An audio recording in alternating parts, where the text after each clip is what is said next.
एक बार फिर से स्वागत है आपका फायदेमंद फंड्स में। और आज हम बातचीत कर रहे हैं भारत बॉन्ड ईटीएफ के बारे में, जो एक मैच्योरिटी टारगेट मैच्योरिटी इंस्ट्रूमेंट है जहां पे आप एक अच्छा रिटर्न कमा सकते हैं एक सर्टेन ड्यूरेशन में। लेकिन इसमें और बहुत सारे प्रोडक्ट हैं जिनको हम लोग टारगेट मैच्योरिटी फंड के तौर पे जानते हैं। इस बारे में जानकारी करते हैं राधिका जी से कि और क्या क्या इंस्ट्रूमेंट इसमें हो सकते हैं। मैम, ये तो हुई भारत ईटीएफ की, भारत बॉन्ड ईटीएफ की। अब एक चीज़ और जो बड़ी दिलचस्पी आपने बीच में उसमें एक लाइन यूज़ भी की, तो हम उसी पे आना चाहते हैं। टारगेट मैच्योरिटी फंड की बड़ी चर्चा होती है, ये क्या होती है, हमारे दर्शकों को समझाइए। तो भारत बॉन्ड एक टारगेट मैच्योरिटी फंड है, लेकिन टारगेट मैच्योरिटी फंड एक बड़ी क्लास है।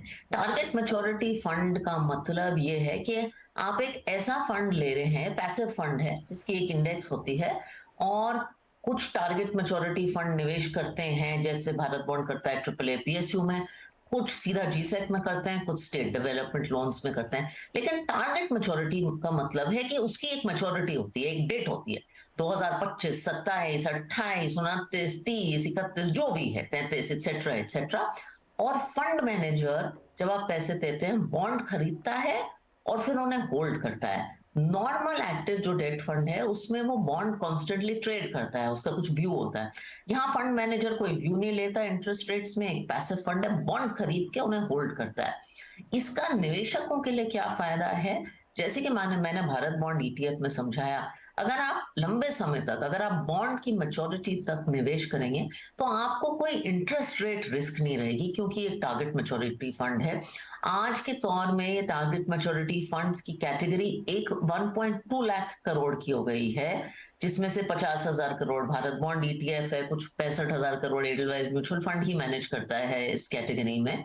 और बहुत सारे प्रोडक्ट ऑप्शंस आ गए हैं, तो आप जीसेक प्रोडक्ट्स ले सकते हैं, एसडीएल प्रोडक्ट ले सकते हैं, और 2023 से लेकर 37 तक की ऑप्शंस हैं।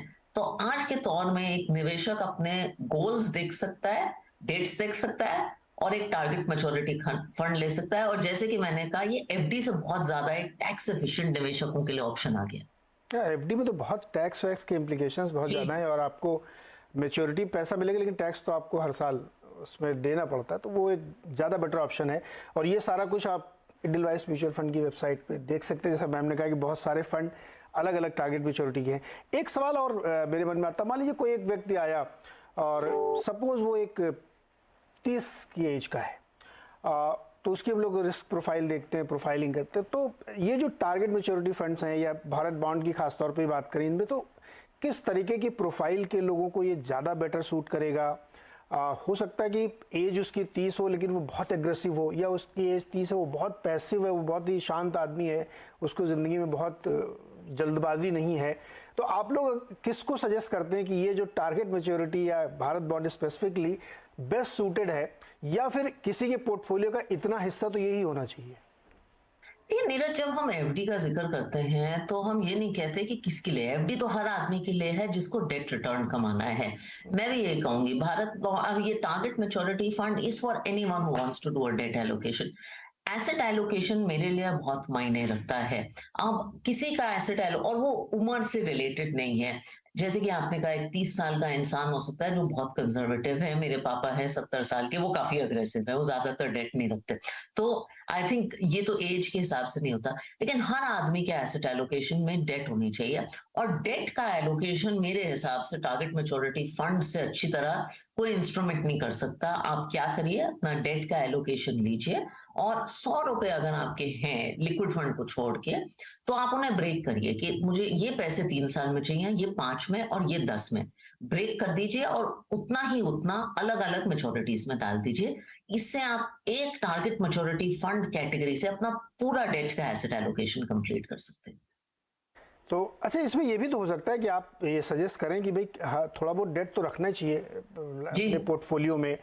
कुछ लोग गोल्ड, अच्छा गोल्ड पता नहीं क्यों रखते हैं, मुझे नहीं समझ आया आज तक कि गोल्ड भी रख लेते हैं लोग, जो कि पता नहीं कैसे रिटर्न देता है, लेकिन ये एक हिस्सा होना चाहिए। तो आपके हिसाब से पोर्टफोलियो बिल्डिंग करे आदमी, तो उसमें ये वाला हिस्सा कितना रखना चाहिए, irrespective of age, irrespective of anything? Neeraj, तो ये थोड़ा मुश्किल है कहना। देखिए, डेट थोड़ा तो होना चाहिए हर आदमी। I think there very few investors जिनकी लाइफ में डेट एलोकेशन तो होता नहीं है। तो 10-20% तो हर आदमी और या औरत की लाइफ में एक डेट एलोकेशन होना चाहिए। अब कुछ लोगों के लिए डेट एलोकेशन रिटायरीज वगैरह के लिए 70-80% हो सकता है, किसी के लिए 40 हो सकता है। आई थिंक ये तो आपका एक फाइनेंशियल एडवाइजर ही अच्छे तरीके से आपके हिसाब से सलाह देगा। लेकिन मैं कहूंगी दो बातें, हर आदमी के पोर्टफोलियो में डेट होना चाहिए, और अगर आपका डेट एलोकेशन है तो इससे ज्यादा टैक्स और कॉस्ट एफिशिएंट और सरल इंस्ट्रूमेंट नहीं है वो डेट एलोकेशन पूरा करने का। बिल्कुल सही मैम। सबसे ज़्यादा तो यही होता है कि टैक्स खा जाता है हम लोगों की, जितनी कमाई आप करते हैं उसमें मैक्सिमम टैक्स ले जाता है। तो ऐसा इंस्ट्रूमेंट जो बहुत टैक्स एफिशिएंट हो, जहाँ पे आपको कम से कम टैक्स देना पड़े आपकी जो रिटर्न्स आ रहे हैं उसमें, तो वो ये हो सकते हैं जो एक सर्टेन मैच्योरिटी के लिए हैं, डेट फंड्स हैं, या जो टारगेट मैच्योरिटी फंड है स्पेशली। तो हमने कोशिश की मैम आपसे वो सारे सवाल पूछने की जो हमारे दर्शक सोचते हैं मन में कि अच्छा ये वाला पूछो, ये वाला पूछो। ये एक लास्ट क्वेश्चन और जो कुछ हमारे ट्रेडर दोस्त लोग सोच रहे होंगे कि अगर हम भारत बॉन्ड ETF खरीदें तो क्या इसको मैं मार्जिन कोलेटरल के तौर पे यूज कर सकता हूँ? Yes, the short answer is yes. You can replace it as margin with the exchanges. तो बताइए अब इससे ज़्यादा और क्या चाहिए कि आप उसको भारत बॉन्ड को लीजिए, और अगर आप FNO में फ्यूचर्स ऑप्शंस में ट्रेड करते हैं तो आप इसको मार्जिन मनी के तौर पे भी यूज़ कर सकते हैं, क्योंकि ये सॉवरेन गारंटेड फंड है। मैम बहुत बहुत शुक्रिया हमारे साथ जुड़ने के लिए और बहुत ही बेहतरीन तरीके से इसको एक्सप्लेन करने के लिए।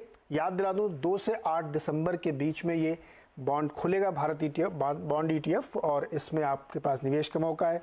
1000 रुपये से लेकर के जो भी अमाउंट आप करना चाहते हैं, रेट ऑफ रिटर्न उसी समय पता चलेगा कि क्या होगा, लेकिन एक डेफिनेटली डिसेंट होगा, क्योंकि राइजिंग इंटरेस्ट रेट के हम लोग सिनेरियो में हैं, तो एक बेहतर प्रोडक्ट आपके लिए हो सकता है। बहुत बहुत शुक्रिया मैम हमारे साथ जुड़ने के लिए, जानकारी देने के लिए।